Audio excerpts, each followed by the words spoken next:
Hello students, कैसे हैं आप सब। आज के इस वीडियो में हम डायरेक्ट से इनडायरेक्ट स्पीच चेंज करना सीखेंगे जब जो रिपोर्टेड स्पीच होता है एक एक्सक्लामेटरी सेंटेंस हो।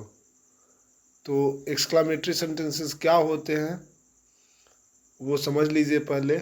वैसे सेंटेंस जो ह्यूमन इमोशंस को रिप्रेजेंट करते हैं, जो इंस्टेंट ह्यूमन इमोशंस होते हैं, जैसे कि Joy, sorrow, regret, jealousy, anger, admiration और डिलाइट।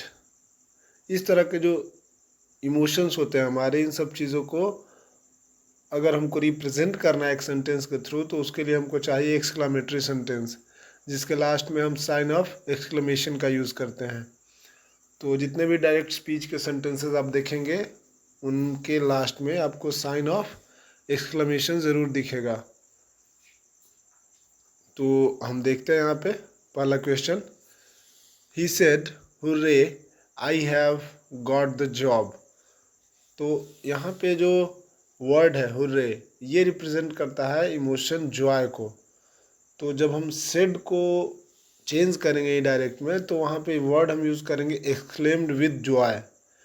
जॉय क्यों आया? क्योंकि जो हुर्रे वर्ड है जॉय इमोशन को रिप्रेजेंट कर रहा है, तो एक्सक्लेम्ड विद जॉय।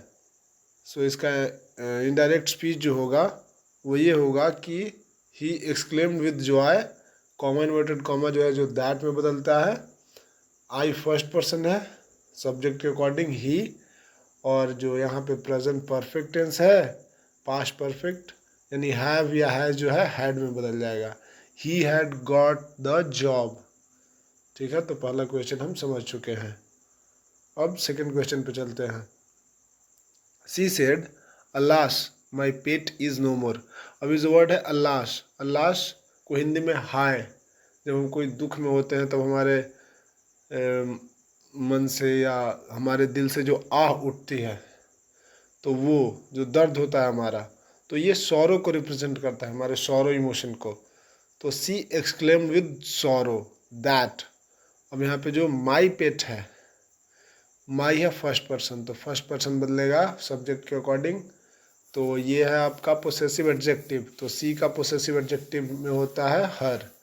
तो हर पेट वाज नो मोर, जो इज एम आर होता है वाज वेयर में बदल जाता है।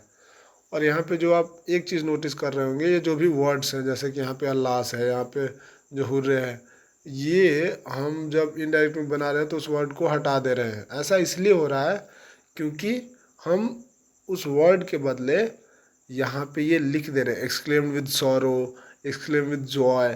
तो वो उस वर्ड के मीनिंग को रिप्रेजेंट कर रहा है, तो वो वर्ड हमको दोबारा से लिखने की ज़रूरत नहीं है। थर्ड क्वेश्चन पे अब आते हैं। They said what a terrible storm it is.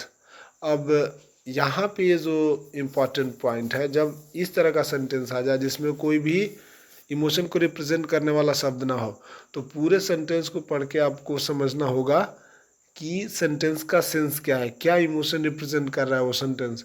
What a terrible storm it is, कि कितना भयानक आंधी यह है। तो वहाँ पे एक तरह का डर है।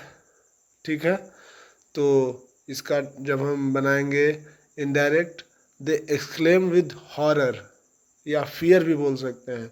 दे exclaim with fear that it was a very terrible storm.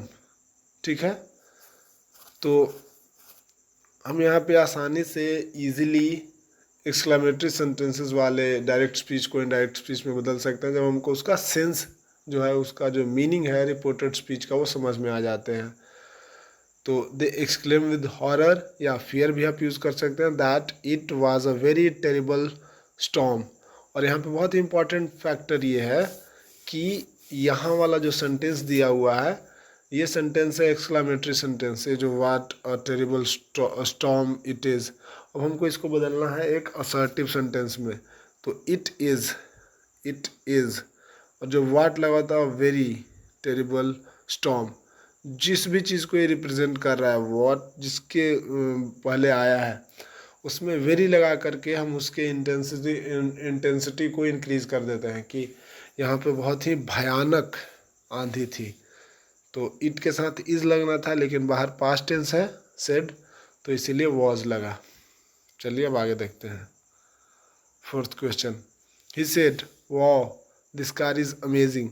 अब यहाँ पे जो वाओ है ये एडमिरेशन के लिए रिप्रेजेंट कर रहा है, एडमिरेशन को। तो हम एडमिरेशन को रिप्रेजेंट करने के लिए वाओ या ब्रावो इन दोनों वर्ड्स का यूज़ कर सकते हैं। तो he exclaim with admiration that the car was amazing. यहाँ पे आपको सेंटेंस इस तरह से बदलने की ज़रूरत नहीं है जैसे इस तरह से थर्ड क्वेश्चन में बदलना था। ये ऑलरेडी सेंटेंस दिया हुआ है, इसी सेंटेंस में हमको चेंजेस करने हैं। तो दिस कार, तो दैट कार हो जाएगा, क्योंकि दिस नियर टाइम या एक तरह से दिस जो होता है डायरेक्ट स्पीच में, वो इनडायरेक्ट स्पीच में दैट हो जाता है, क्योंकि जो नियर ऑब्जेक्ट्स को रिप्रेजेंट करता है वो फार ऑब्जेक्ट्स को रिप्रेजेंट करने वाला वर्ड फिर चूज करना पड़ता है हमको इनडायरेक्ट में। तो इस प्रकार से फोर्थ क्वेश्चन का इनडायरेक्ट स्पीच होगा he exclaim with admiration that the car was amazing. हम आगे चलेंगे, क्वेश्चन नंबर 5 देखेंगे और बहुत ही अच्छे समझेंगे। डायरेक्ट इसका है, Reena said what a beautiful garden. Indirect होगा इसका, Reena exclaim with delight that it was a very beautiful garden.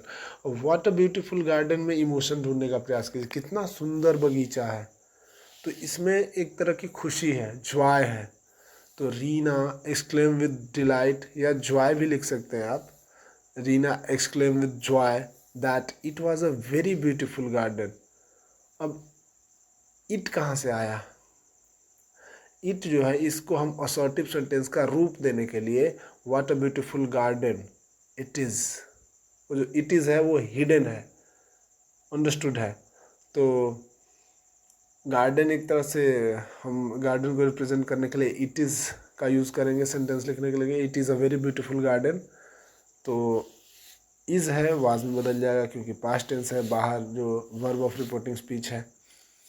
Verb of reporting speech यानी कि जो बाहर का सेंटेंस है उसका वर्ब। तो रीना सेड, सेड यहाँ पे है वर्ब ऑफ रिपोर्टिंग स्पीच।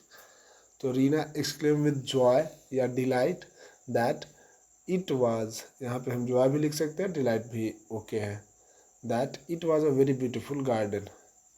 तो इसी तरह से बाकी के भी क्वेश्चंस हैं, आगे की वीडियो में हम डिस्कस करेंगे इन सभी क्वेश्चंस को।